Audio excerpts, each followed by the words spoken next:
on their skin color or sex preference. That's what's leading to this. Here, from the source. This is a preventable disaster. The system has been under attack through the DEI and the FAA bowing to wokeness since 2010, since the Obama administration. The lack of staffing is directly attributable to the Obama administration terminating the lists of eligible, well-trained air traffic control statements in 36 universities across the country in 2013 because they were too white. The FAA also, at the same time, implemented an immunity program. So you think you're seeing legitimate statistics, you're not. In the old days, before 2010, the immunity program, if an air traffic controller got two airplanes too close, too many times, it would be decertified and retrained. Now, they just got rid of us because we were too white. Says the dude who's been an air traffic controller for 50 years. That guy has flown planes in thousands and thousands and thousands of flights. That dude's been up in the tower keeping Americans safe.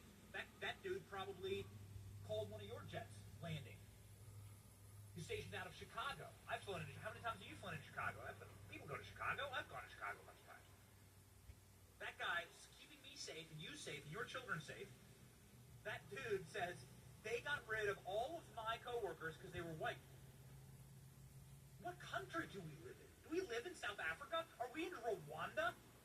What country is this? These people are demons.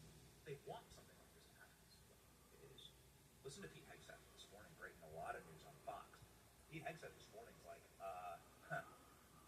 we didn't even realize how bad it got in the FAA with diversity hires and enjoy early retirement.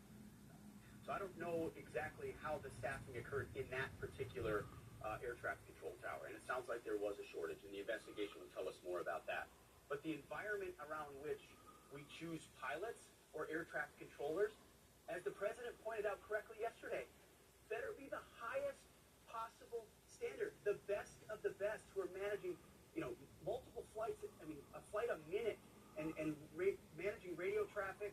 I think the closest analogy to military service, guys, is pilots or air traffic controllers. I don't care what background they come from, what their race is, what their gender is, if they're rich or they're poor. I just need them to be good at their job because I need my flight to land safely. The same thing applies to the Defense Department, to our military. I don't care about your background, your gender, or your skin color. I want the best. And that's why when the president says merit-based and colorblind, he's exactly right across government. So he's correct to point out at the FAA or in our flights, it should not be about anything other than excellence. That's it, excellence. I don't care the color of the skin of the pilot on my plane or the air traffic control. But we've, for too long, under Biden, cared about those things, emphasized those things, pushed real or perceived quotas. At the Defense Department, we're ending all of that. It's been made very clear across all of our services and commands.